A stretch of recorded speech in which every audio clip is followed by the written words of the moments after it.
Morning, campers. Morning. Okay. Well, that didn't sound that nice. How about good morning, Coach Corbin? Good morning, Coach Corbin. All right. Staff, we met this morning. You think we can do this again? You think we can, right? Okay.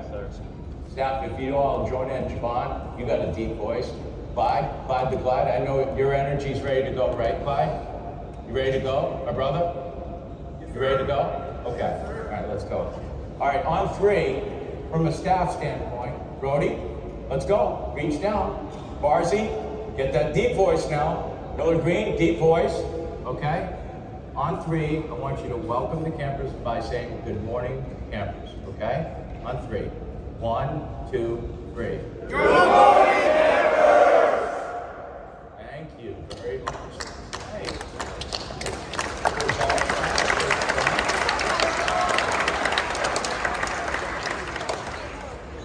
See, that's how you do it. So, but if they say good morning to you, it deserves a response, right? Okay. So on three, good morning, coaches. Good morning, coaches. On three. 1, 2, 3. Good morning, coaches!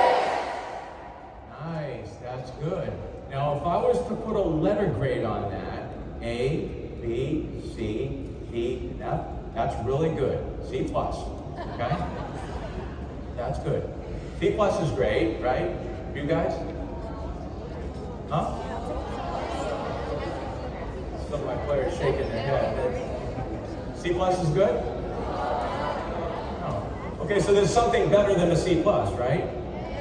Okay, so if we're going to raise the grade and we're going to be better than average, then we've got to do something about it. So it might require a little bit more energy, a little bit more positivity, and a little bit more volume. Okay? So on three, let's do it again. Good morning, coaches. 1, 2, 3. Good morning, coaches! Very good. Much better. B minus. Okay. B minus, right? Well, I'm grading the group. Like over here, you might have had a B plus. Over here, it's definitely a B minus. So it's loud, but you had your back pinned against your chair. If you want to do something, you do it right. You do it right. So what I would do is I would come out of that seat just like a spring on three. And when I do, my hands would come right up here, and that voice would go right from my stomach, right up through my esophagus, out to my throat, to my mouth, and it would be so loud that you would wake up the coaches. And Coach Lee, where Grizz says his office is right up there, our football coach, will wake him up. Okay, because he's still sleeping. It's 9 o'clock. Okay? So do you think we can do that? Yes. Do you think we can do that? Yes. All right, here we go. Get ready. Get ready. I need a game face here. Okay? On three. 1, 2, 3. Good morning, coaches!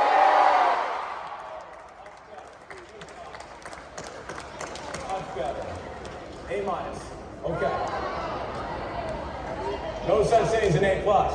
No such thing, because there's always room for improvement. All right, couple things. Once we get done here, we're going to move over here and we're going to stretch. We're going to go through a camp exercise, which we'll talk about here in a little bit. I got a call from Little League Baseball, and it was their president. And he said, we start the Little League World Series on August 11th. And when we start the Little League World Series on August 11th, we have like a banquet the night before. And he said, would you come speak at the banquet? Well, I know the Little League World Series people, and I've been there before. It's a bucket list thing. If you've ever seen it on TV, just to go, it's really cool. Williamsport, Pennsylvania. It's in the north. It's a small little town. We have a player that lives fairly close to that town. But when you get up there, it all revolves around the Festival of Baseball. It's really cool. But what he said is, when you come up and speak, he goes, I want you to speak about one topic. I said, what's the topic? He said, sportsmanship. I said, you want me to talk about sportsmanship? He says, yes. He says, because we got a problem. And I didn't think the conversation would go in this direction, but he says, it's because we got a problem. He says, what happened last year? I said, what happened last year? He said, the parents acted out, the coaches acted out, and the players acted out. He said, we've had Little League Baseball for a long period of time. And he says, the problem is what's happening now is the parents, the coaches, and the kids are all acting differently, not in a good direction, but in a worse direction every year we have it. And I said to him, that's disappointing, but I will speak. He said, great. He says, because we can talk about it. He says, but I'd rather have a coach talk about it. It would have more meaning to them. And I said, fine, I'll give it a shot. When I got off the phone, I thought about it, I said, you know what the problem is? You know what the problem is? The problem is that young kids and young coaches and parents see the professional game and see the college game, and they see those kids act when they do something.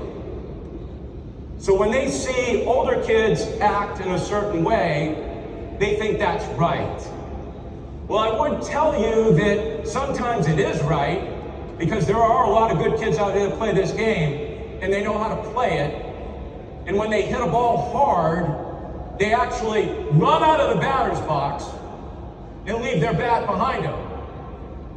And if the ball happens to go out, it goes out. Fine, home run. And we can jog and get hit home plate and celebrate with our teammates. Celebrate with our teammates.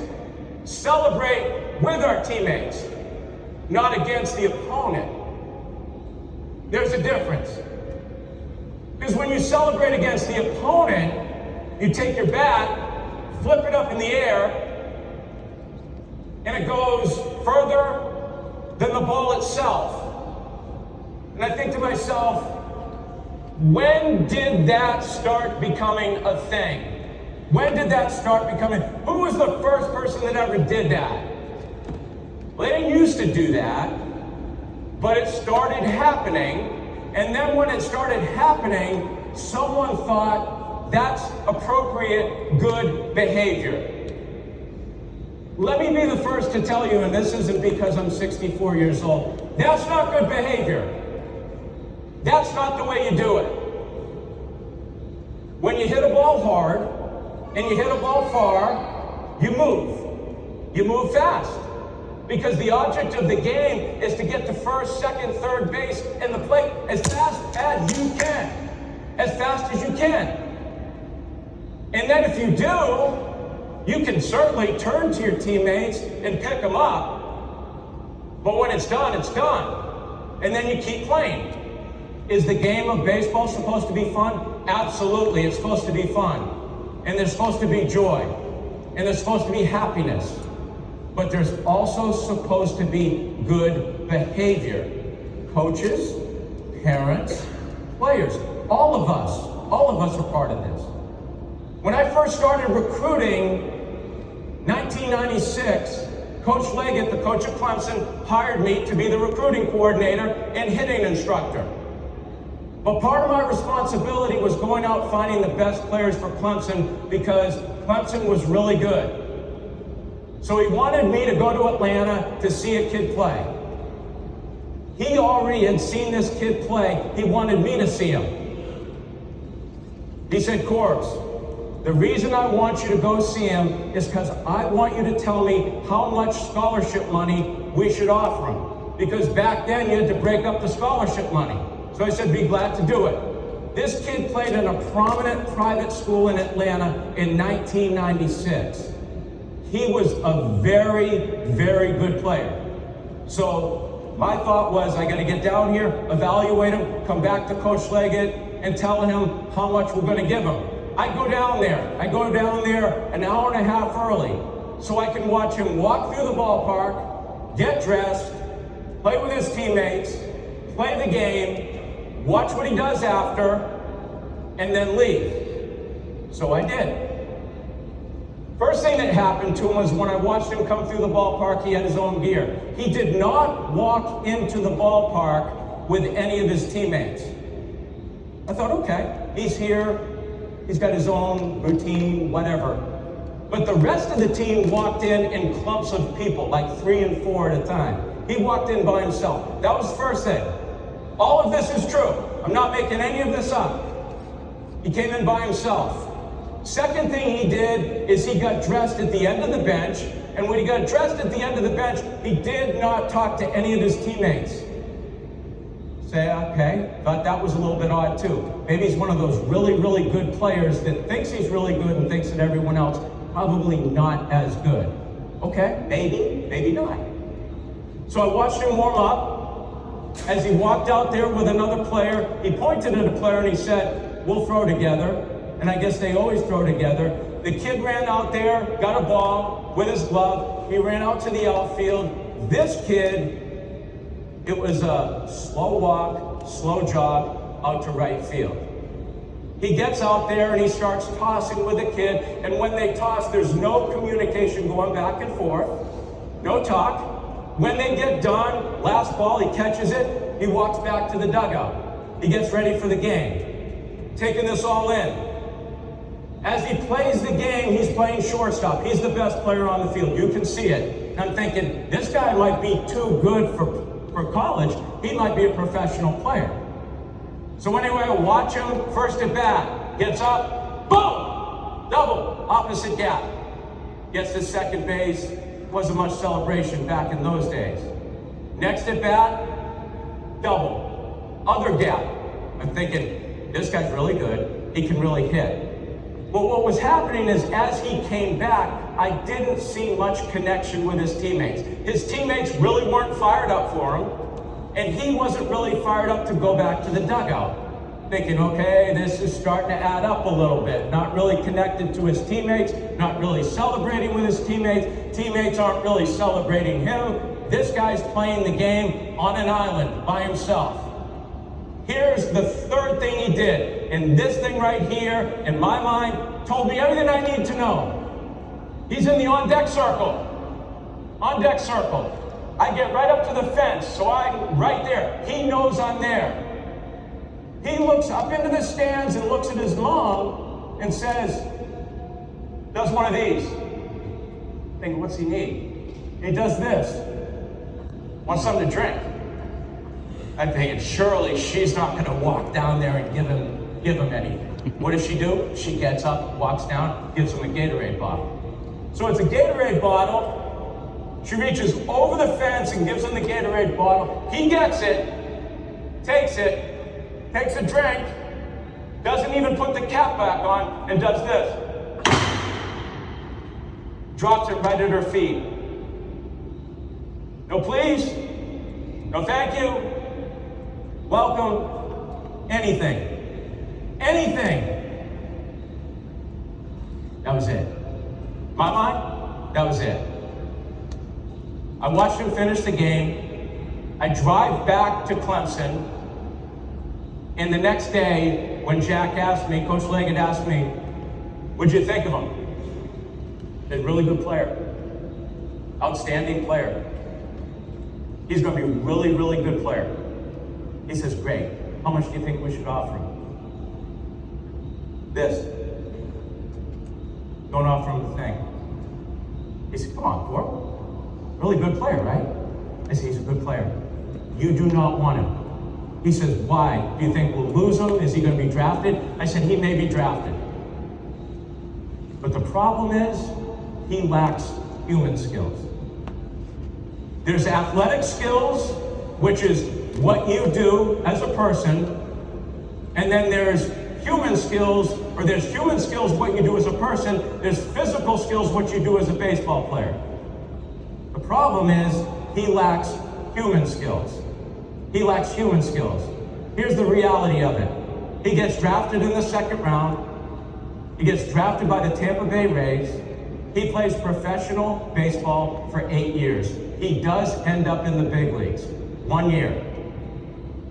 I won't give you the name, but if you Googled a player from Atlanta back in that time period, you can look him up, and you can see that during an 8-year period, how many professional organizations do you think he played with? 9. zebra doesn't lose his strength.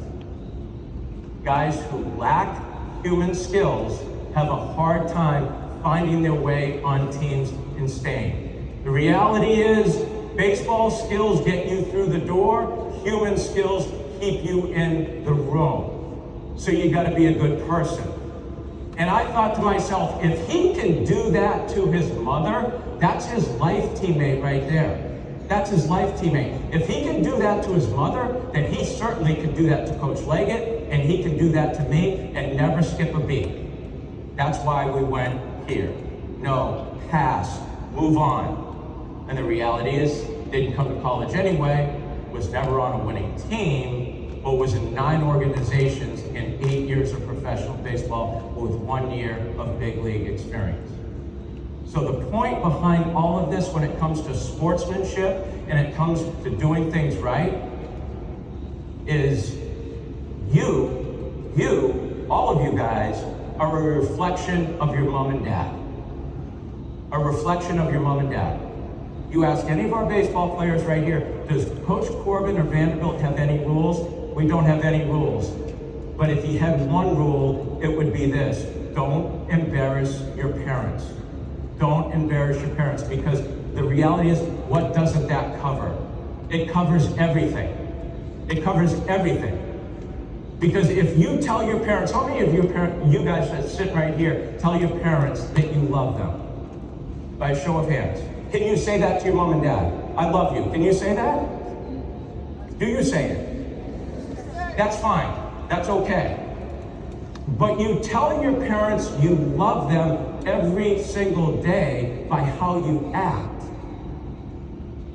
So if I look at you and I say, that young man right there, David, that's a special young man. Look at him. Look at the way he walks. Look at the way he treats people. Look at the way he takes care of people. So much of what we have in this country, which is going to lead me on to the next thing, is about respect, love, and being important. The thing about that is this is such an easy concept. In order to be loved or feel important or to be respected, you know what you have to do? You have to make other people feel important. Make other people feel loved and respect other people. If you do all of that, that only comes back to you. But if you want all of that and you don't give it, why should you get it? And the reality is that's what a teammate is. You love your teammates, you treat your teammates with importance, and you respect your teammates and your coaches. And when you do that, you act right because you're a model of behaviors that reflects well on them. But most importantly, these people right here, all these people sitting right here, standing here, listening to what's going on right now. I love my parents. Why? Because I wouldn't do anything that wouldn't reflect upon them. Because that's how I want to show everyone how I was raised. And if I'm raised well, I act well. And I do respect others. And I do love other people. And I do think other people are important. It's a very simple concept, but it stands to reason that not a lot of people, 350 million people in this country, it's tough for them to do. So if you're a young person and you really heard this message right here, the number one skill before you're a good player is practice your human skills. Because if you practice your human skills, everyone will want you to be part of their team. Now, our biggest team is our country. Our biggest team is our country. I'm from New Hampshire. He's from Tennessee. He's from New Hampshire. He's from Nevada. But before they're from those places and before they're Vanderbilt students, they're United States citizens. And being part of our country is a very special thing. And sometimes that gets lost too, because being in our country sometimes isn't good enough for a lot of people.